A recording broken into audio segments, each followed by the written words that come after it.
नागदा में 1950 में स्थापित ग्रासिम इंडस्ट्री आज अपने 75 वर्ष स्थापना दिवस मना रहा है। नागदा में ग्रासिम ने स्टेपल फाइबर बनाने का कार्य चालू किया था। उस समय घनश्याम दास जी बिरला ने इस कंपनी की स्थापना नागदा में की थी। तत्कालीन वक्त में यहाँ देश के कोने कोने से मजदूर काम करने यहाँ आए और कंपनी ने अपनी क्षमता के साथ कार्य करना शुरू किया। मिली जानकारी के अनुसार धीरे धीरे कंपनी पूरे विश्व में स्टेपल फाइबर बनाने वाली एकमात्र कंपनी बन गई थी। उस वक्त यहाँ करीब 10,000 से ज्यादा मजदूर वर्ग विभिन्न डिपार्टमेंट में कार्य करता था, लेकिन धीरे धीरे यहाँ पर नई टेक्नोलॉजी शुरू हुई और मजदूरों का पलायन भी होना शुरू हो गया। वर्ष 2000 में तात्कालिक प्रबंधक के एल दास ने वीआरएस शुरू किया और कई मजदूरों को इसका शिकार होना पड़ा। लगातार यहाँ पर CS2 गैस का उपयोग होता रहता है। कई तरह का केमिकल यहाँ से गंदे नाले के द्वारा चंबल नदी में मिलता रहा है और इसी चंबल का पानी न सिर्फ शहर की जनता अपितु ग्रामीण पीने और खेतों में भी उपयोग करते रहते हैं, जो शहर की जनता को हमेशा स्वास्थ्य की दृष्टि से नुकसान पहुंचता रहा है। कई सरकार आई लेकिन उद्योग का आगे नतमस्त ही रही। यहाँ के स्थानीय नेता और मजदूर नेता भी सिर्फ अपने हितार्थ आज भी काम करते हैं। जन समस्या से कोई लेना देना नहीं है। कई मजदूर गैस लगने की वजह से अपना जीवन गंवा चुके हैं। अगर यहाँ स्थित बिरला मार्केट की बात करें तो यहाँ के व्यापारी दुकानदार यहाँ सफाई को लेकर कई बार शिकायत कर चुके हैं, लेकिन प्रबंधन के एक अधिकारी की लापरवाही यहाँ पर नजर आ रही है। लेकिन अपने अधिकारियों के आगे नतमस्तक ये अधिकारी लापरवाह बना हुआ है, जिसका खामियाजा यहाँ की जनता भुगत रही है। Bureau report. बैठ चुका हूँ और माननीय जो श्रम मंत्री उनसे भी मेरी चर्चा हुई, लेकिन एक प्रश्न मन में जरूर उठता है कि माननीय मुख्यमंत्री जी नागदा के अंदर आए और वर्तमान के विधायक, मैंने तो उस दिन भी पत्र भी दिया है, मैंने पत्र वो सार्वजनिक भी करा है सभी मीडिया के मित्रों को, और मैंने माननीय मुख्यमंत्री जी से पत्र के द्वारा भी और व्यक्तिगत, चूँकि उस दिन मेरे साथ काफ़ी लंबे समय तक रहे और जो लोग उस दिन आए थे, जितने भी लोग आए थे, सबसे हमने मुख्यमंत्री जी को मिलवाया।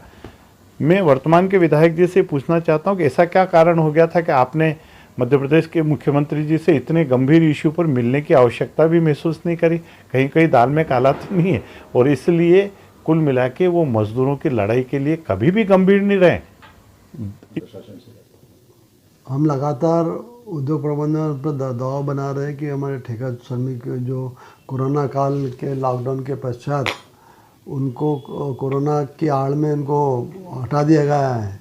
निश्चित रूप से गंभीर विषय है। उसमें केंद्र और शासन, जबकि इन्होंने लोगों को दिखाने के लिए निर्देश जारी किए थे कि कोरोना काल में जो उनको काम से हटा ही नहीं जाएगा, परंतु हमारे यही हमारे 4 से 5 हज़ार ठेका श्रमिकों को एक झटके में बाहर कर दिया गया है। वीआरएस भी दिया गया है और स्थायी श्रमिकों से ठेका मजदूर के काम कराया जा रहा है।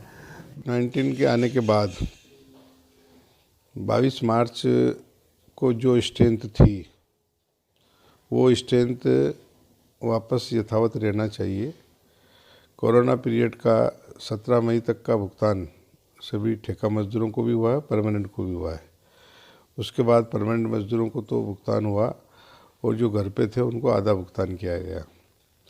जहाँ तक श्रम संगठनों का सवाल है, लगातार हमारी जो यूनियन है भारतीय मजदूर संघ की, वो यूनियन लगातार मैनेजमेंट से, प्रशासन से लगातार मांग कर रही, लिखा भी है।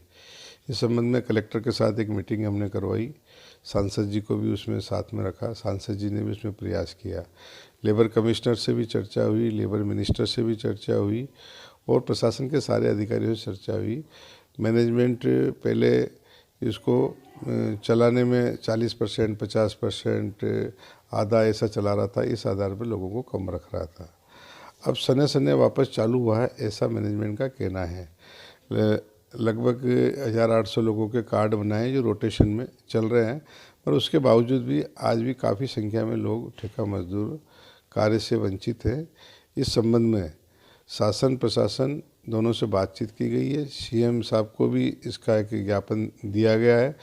उस संबंध में अभी लेटेस्ट जानकारी ये है कि सीएम ने लेबर डिपार्टमेंट को काफ़ी उसके साथ कहा है कि इस संबंध में त्वरित कार्रवाई करे और ठेका मजदूरों को 22 मार्च की जो स्थिति थी तद अनुसार सारे लोगों को काम पर रखा जाए। यही हमारी मांग है। यही शासन प्रशासन भी यही कह रहा है कि 22 मार्च को जो स्ट्रेंथ थी तद अनुसार सारे, क्योंकि अब पूरा चालू हो चुका है 100%, तो सारे लोगों को काम पर रखा जाना चाहिए। इस संबंध में और भी जो भी कोई वैधानिक कार्रवाई होगी वो कार्रवाई हम लोग करेंगे। और कब तक ऐसी कार्रवाई होने की उम्मीद है, क्योंकि उसकी वजह से कहीं ना कहीं नागदा की अर्थव्यवस्था पर भी फर्क पड़ा है। इसी माह में होगी।